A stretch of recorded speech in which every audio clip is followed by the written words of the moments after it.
This is a Season 6 Episode 13 focused on Philip and Kate's wedding, yet the story wasn't about them. This is a skirted the greater part of Philip and Kate's romance by bouncing forward 5 years, passing on viewers to fill in the spaces. Progressively, Kate's wedding straightforwardly followed her separation from Toby, causing this relationship to feel rushed. However, perhaps that was the point. As Randall said at the wedding, time felt like it was flying by out of nowhere, and this time bounce surely provided viewers with that equivalent feeling of time going excessively quick. Philip is Kate's cheerful completion, and it appears as though that is all we really want to be aware. Kate got hitched with no drama-like postponements, and we assume they lived cheerfully ever later. Last week on This Is Us, we saw a definitive finish of Kate and Toby, with the narrative of their separation and Kate's excursion to New Cherish with Philip. And keeping in mind that Kate's circular segment feels very much wrapped, the show isn't moving past her wedding yet, as it gives this setting to this week's episode and probably 1 week from now as well. In episode 13, titled The Day of the Wedding, the focus goes to Rebecca, with respect to how her Alzheimer's affects wedding dispositions and occasions. Compared with that is a flashback to an alternate battle one day as mother of the big three in their 6-7-year-old period. The topics of the narratives, routine and music. Around Rebecca's excursion, there's normally auxiliary stories, Kate's recently discovered bliss, Miel and Randall dramatization, and a Kevin's secret that Beth and Madison work to address. However, priorities straight, the Pearson matron. In the flashback, Rebecca's morning begins with mechanically pressing the children's snacks. She then, at that point, continues through a run-of-the-mill day, dropping the children off on schedule as usual, going to the supermarket for a pound of ham, as anticipated by the shop specialists. Then at that point, she goes for a hairstyle. In any case, when the stylist inquires as to whether she needs the usual, Rebecca chooses something other than what's expected, a Princess Diana cut. In any case, Rebecca laments the decision and disgracefully shows Jack when he gets back after working all day. Jack doesn't respond ideally, as the children share their dislike of her new look. Randall needs his old mother back, and Kevin thinks she seems to be Peter Pan. Jack at last inquires as to why she made it happen.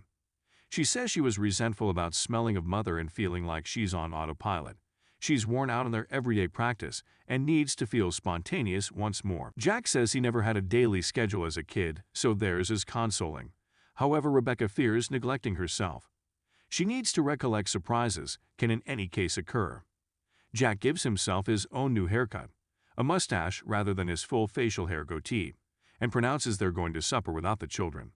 At supper, feeling significantly improved, Rebecca says she cherishes their daily practice, yet Jack notes they ought to make a splash here and there. For instance, he provokes her to play the cafe's piano. She acknowledges and conveys a gorgeous song. In the present, on Kate's big day, Rebecca's discernment has plainly decayed significantly. She continues remarking about Jack coming and irregularly alluding to Kevin as Jack. While on the flashback day, having an over-the-top routine was an issue for Rebecca. In the present, Kate surmises Rebecca's concern is that she's out of her daily practice. The break in her normal days has set off a slide. The slide is worrisome, as Rebecca is scheduled to play out a tune during the gathering, a song she generally sang for the family. Kate has rehearsed with her for a year, and the wedding occasions were planned explicitly to give her enough rest to have the option to deal with the presentation. At the point when the opportunity arrives, she without a doubt experiences a few errors, yet with assistance, at last performs piano and vocals as great as could be expected, moving everybody to tears. The greatest aspect, it's the melody she played at the cafe in the flashback, and the show theme song.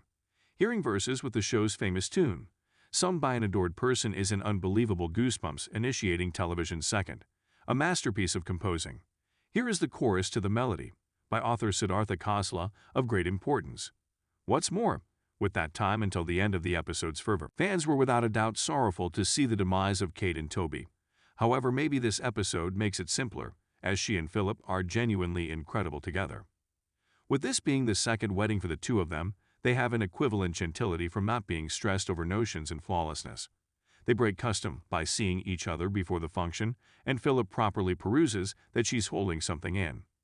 She concedes she's nervous about Rebecca's presentation. She fears Rebecca's demolition on the off chance that she can't oversee it. Philip easily quiets Kate's feelings of trepidation by guaranteeing her that, as she personally says, when Rebecca thinks that she is critical, she'll secure in, they're correct. Philip more than once gives this consolation to Kate, in spite of not being inclined to such expectation and optimism himself, because that is what Kate needs. He moves forward, no doubt, and guarantees his day with Kate is blissful, as anyone might imagine. It's everything we could need for our bug. In the present, Randall just became congressperson. He's plainly invigorated, however, is stunned to figure out how awful Rebecca has gotten in the time he's been engrossed by his mission. At the point when he hears her get some information about Jack that morning, he seriously takes a look at her medication.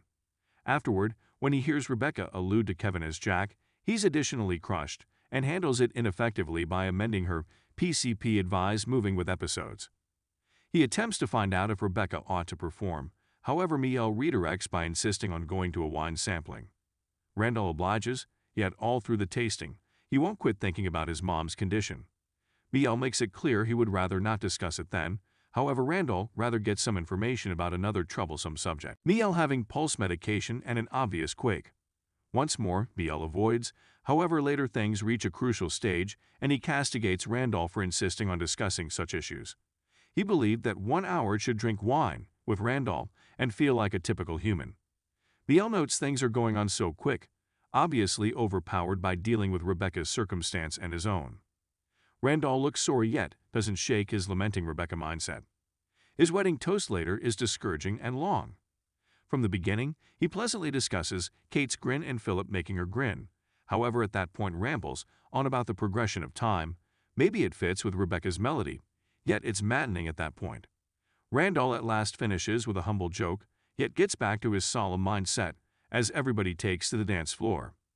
Ever the entertainer, Beth hauls him out of the funk and onto the dance floor, promptly in the day, while Beth and Madison, Caitlin Thompson, are in Kevin's room. Beth observes an adoration sonnet composed on a napkin. The women then, at that point, notice a bra and botanical wrap, and energetically close Kevin laid down with somebody. They choose to sort out who, taking note of they'd coincidentally found, as Beth calls it, a genuine wrongdoing whodunit, yet with sex. Here we get the incredible comedic couple we didn't realize we wanted. Madison, Beth's side project, please.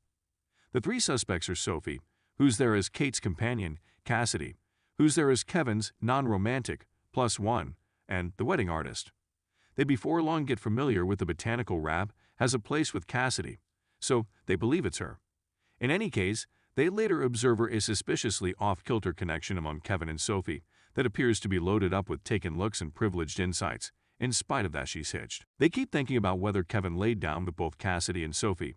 Yet the situation starts to get interesting when, during the gathering, they hear the wedding vocalist unobtrusively tell Kevin about Final Evening from various collaborations, with the crowd realize Kevin was missing from celebrations the previous evening. Yet Kevin himself, over the course of the day, just uncovers however much that he's worn out, and, as he trusts in Rebecca, he found himself mixed up with a pickle. When Randall gets some information about his whereabouts the prior night, it appears Kevin is prepared to recount his story. He says it's long and he's not yet certain on the off chance that it's benefit. We must hold on until the following week to hear it. However, we see streaks. Kevin strolling in the great plantation with Sophie, having a beverage with the wedding vocalist at the lodging bar, strolling into his room with Cassidy. We should make like Beth and Madison and distinguish.